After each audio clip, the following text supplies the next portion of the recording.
Let me tell you something that most people get completely wrong about American military power. They look at the defense budget, they see $877 billion annually, they count the aircraft carriers, the fighter jets, the global network of bases, and they assume that this translates directly into the ability to win wars. And on the surface, that logic makes total sense. Why wouldn't it? The United States spends more on defense than the next 10 countries combined. It has military technology that no rival can match. It maintains a presence on every continent. But here's where it gets interesting, and honestly, this idea flipped my entire understanding of how modern empires actually operate. Military capacity and military sustainability are not the same thing. In fact, they can move in opposite directions. And right now, America possesses unprecedented capacity to start wars while facing rapidly deteriorating conditions for sustaining them. That gap, that widening chasm between the ability to initiate conflict and the structural foundation required to see it through, represents something far more dangerous than simple military weakness. It creates conditions where the empire's final war becomes almost inevitable, not because America chooses it strategically, but because the system itself generates pressure toward escalation that no single actor can control. Think about what happens when you combine three realities that are rarely held in the same frame. First, the entire architecture of American global power rests on a financial system that requires continuous growth, continuous dollar demand, and continuous confidence in long-term stability. Second, that financial system is now buckling under debt levels that exceed anything in peacetime history, with the federal government carrying $34 trillion in obligations and adding another trillion every 100 days. Third, the geopolitical challengers to American primacy, China, Russia, Iran, and the emerging coalition of states seeking alternatives to dollar hegemony, are not preparing for direct military confrontation. They are preparing to outlast the American system by accelerating the internal contradictions that make sustained war increasingly impossible for Washington to finance or execute. The moment you understand that these three dynamics reinforce each other, you start seeing a very different picture of what the next American war would actually look like and why it would unfold in ways that no amount of firepower can solve. To understand why that matters so much, you have to think about what military strategists call the culminating point of victory. This is not some obscure theoretical concept. This is the moment in any campaign when offensive momentum exhausts itself, when supply lines stretch beyond sustainable limits, when casualties accumulate faster than replacements arrive, when the political will to continue erodes under the weight of costs that keep mounting. Every successful military knows this point exists. The entire art of strategy revolves around reaching your objectives before you hit that wall. The catastrophic failures happen when empires miscalculate where the wall actually stands. They commit to campaigns assuming they have months or years of sustainability, only to discover the culminating point arrives in weeks. And that miscalculation, that gap between assumed capacity and real endurance, has destroyed more empires than battlefield defeats ever have. Rome didn't fall because Germanic tribes had superior legions. Rome fell because the imperial system could no longer sustain the military apparatus required to defend its frontiers. Britain didn't lose its empire because the Royal Navy stopped functioning. Britain lost its empire because 2 world wars bankrupted the financial system that made global military presence economically viable. The Soviet Union didn't collapse because NATO invaded Moscow. The Soviet Union collapsed because a military budget consuming 20% of GDP while the economic base contracted made the entire structure unsustainable. The pattern is structural, not accidental. Empires fail when the cost of maintaining military primacy exceeds the economic foundation supporting it. Now apply that framework to the United States in 2026. Start with the financial architecture. American global power does not rest primarily on military force. It rests on the dollar's role as the global reserve currency, which creates structural demand for American debt, which allows deficit spending far beyond what any normal economy could sustain, which funds the global military presence, which protects the system that privileges the dollar. Each component reinforces the others. Under normal conditions, the system is self-stabilizing, but these are not normal conditions. The federal government now spends $7 trillion more annually than it collects in revenue. Servicing the existing debt costs over over $880 billion per year, more than the defense budget for the first time since World War II. The Congressional Budget Office projects that within a decade, debt service and entitlement spending will consume every dollar of federal revenue, meaning defense, education, infrastructure, everything else will require borrowing. This is not a temporary imbalance that gets corrected through growth. This is a structural trap where the carrying costs of past decisions compound faster than the economy expands. Now layer on top of that the question of military sustainability in actual conflict. The Pentagon operates on assumptions built during an era when America faced no peer competitors and could fight limited wars against weaker opponents at times and places of its choosing. Iraq and Afghanistan revealed cracks in those assumptions, but those conflicts involved non-peer adversaries without sophisticated air defense, without precision strike capabilities, without the ability to target American logistics networks and forward operating bases. The next war will not look like that. Any conflict with China over Taiwan involves an opponent with the world's largest navy, hypersonic missiles designed specifically to destroy carrier strike groups, integrated air defense systems across the entire Western Pacific, and the industrial capacity to replace losses faster than the United States can. Any conflict with Iran involves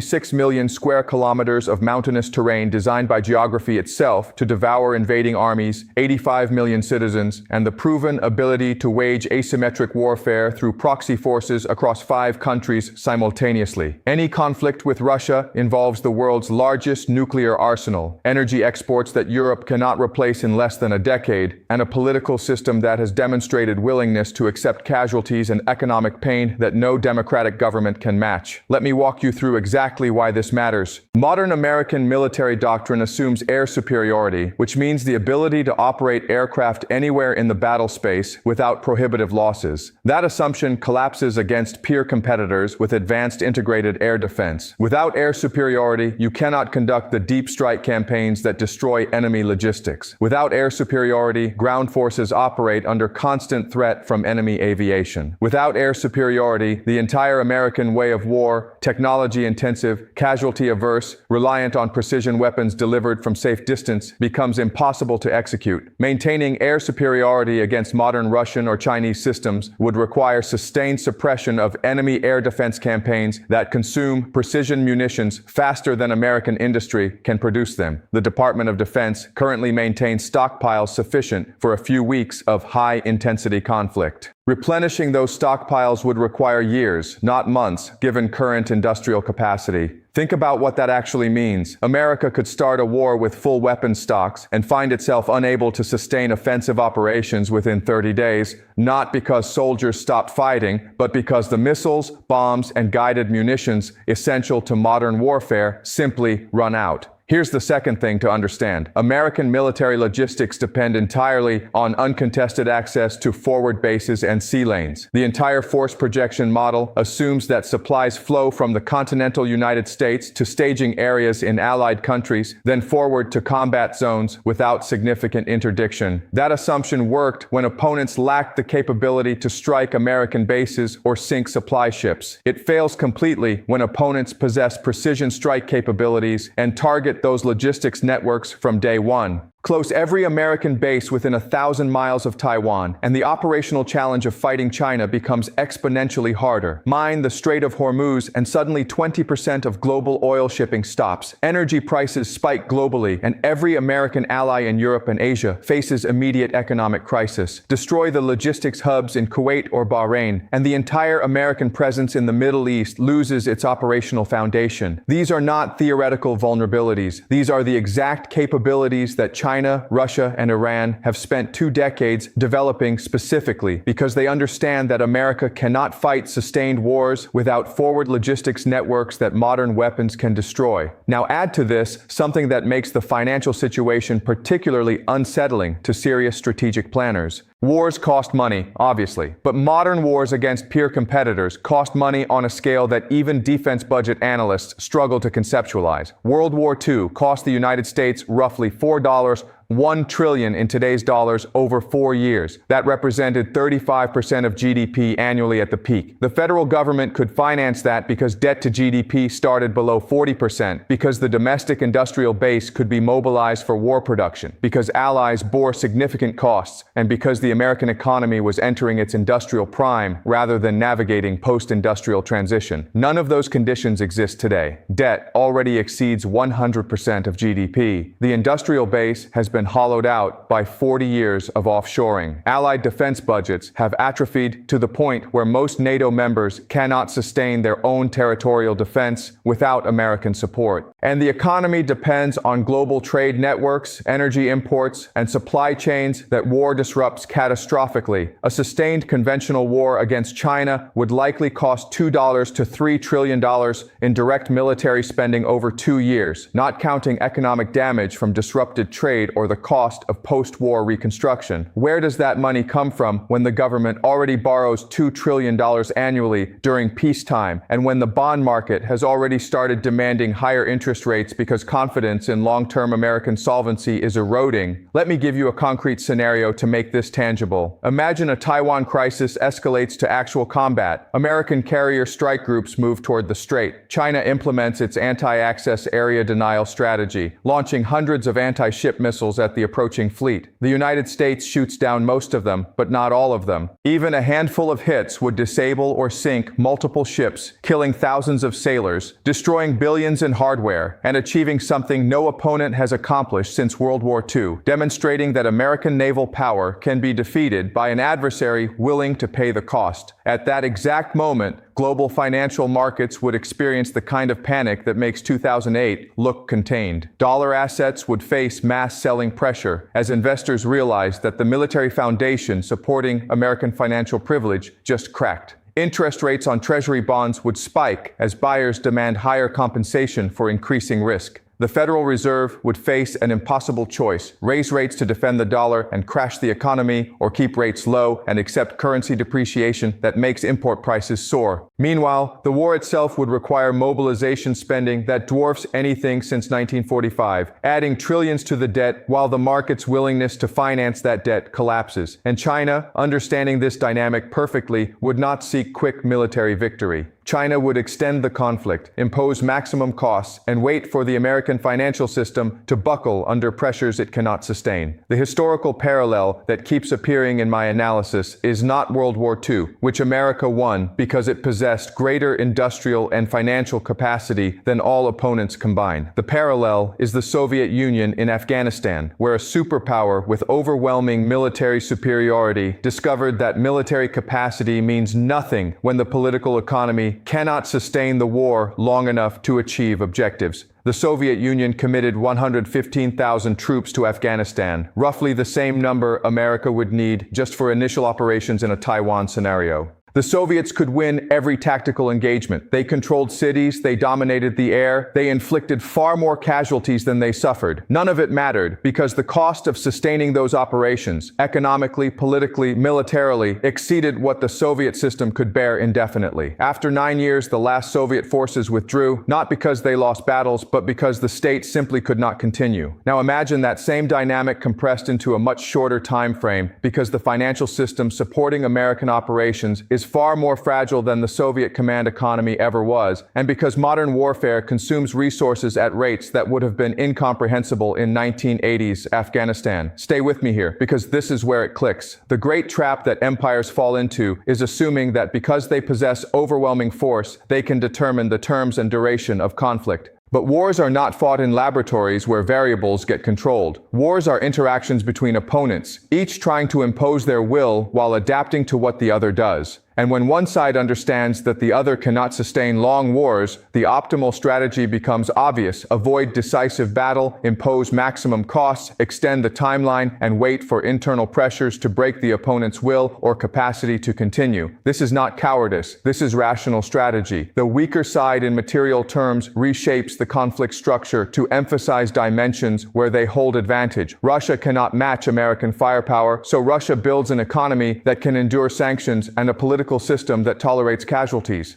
China cannot match American naval power globally, so China builds capabilities that make American naval power unusable within the first island chain. Iran cannot defeat American military forces in conventional battle, so Iran develops the ability to close choke points, strike regional infrastructure, and activate proxy forces that multiply fronts faster than America can resource them. The implications of this framework extend far beyond any single conflict scenario. Think about what it means at the tactical level first. American military planning currently assumes that conflicts will be short, that air superiority will be established quickly, that precision strikes will degrade enemy capabilities before ground operations begin, and that technological advantage will minimize American casualties while maximizing enemy losses. Every one of those assumptions fails when the opponent has studied American doctrine for 30 years and built capabilities specifically designed to deny those advantages. Without air superiority, without forward bases, without unlimited precision munitions, American forces would have to fight in ways they have not trained for, with casualties they have not prepared the public to accept, and with operational timelines that extend far beyond the political tolerance of any democracy, watching the costs mount in real time. Now extend that to the regional level. Any American war with a peer competitor immediately creates opportunities for other challengers to exploit. A war with China over Taiwan would provide Russia perfect conditions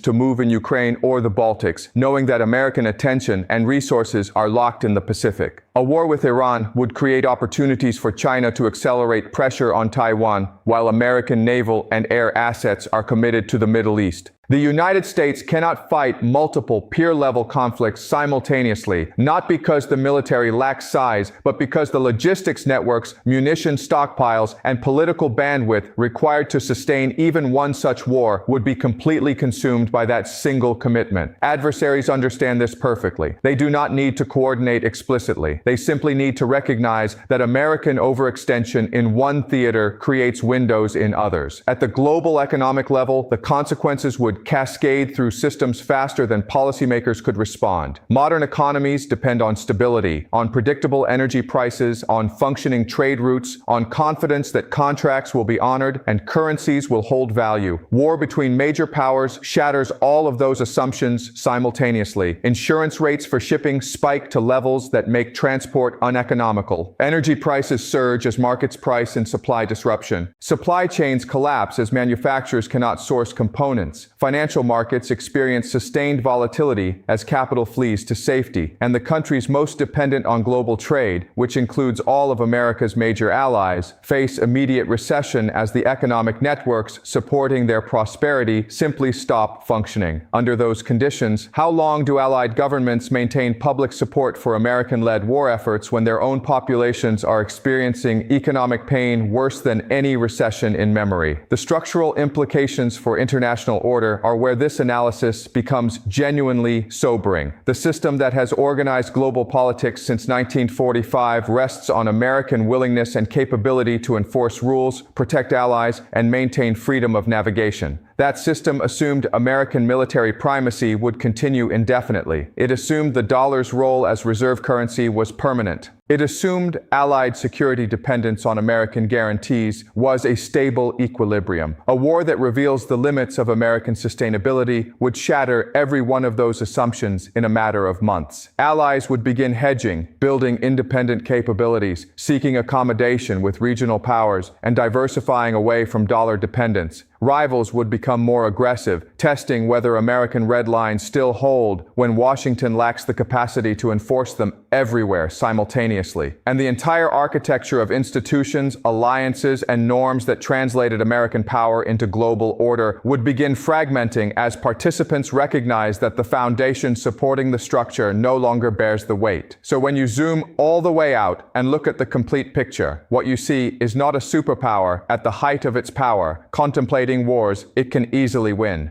What you see is an empire approaching the culminating point of its entire historical arc, where the economic foundation required to sustain global military primacy is eroding faster than the threats requiring that primacy are diminishing. The next American war, whether over Taiwan, Iran, Ukraine, or some crisis not yet visible, will not be another Iraq or Afghanistan, where the opponent lacks capacity to impose meaningful costs. The next war will be against opponents who have studied American vulnerabilities for decades, who have built capabilities specifically specifically designed to exploit those vulnerabilities and who understand that victory does not require defeating American military forces in battle. Victory requires making the war so costly, so prolonged, and so economically devastating that the American system simply cannot bear the weight long enough to achieve its objectives. The real question is not whether America can win the next war in a narrow military sense. The real question is whether America can sustain any peer-level conflict long enough to achieve meaningful victory before the financial system buckles, the political consensus collapses, the munitions run out, and the allies start defecting. And the answer that keeps emerging from rigorous strategic analysis is no. Not because American soldiers lack courage, not because American technology is inadequate, but because the gap between military capacity and systemic sustainability has widened to the point where initiating major war becomes an act of imperial suicide. That does not mean war becomes impossible. It means war becomes more likely precisely because the pressures driving the system toward conflict, geopolitical competition, economic desperation, domestic political dysfunction all intensify as the structural problems worsen. The empire's final gamble may not be a choice.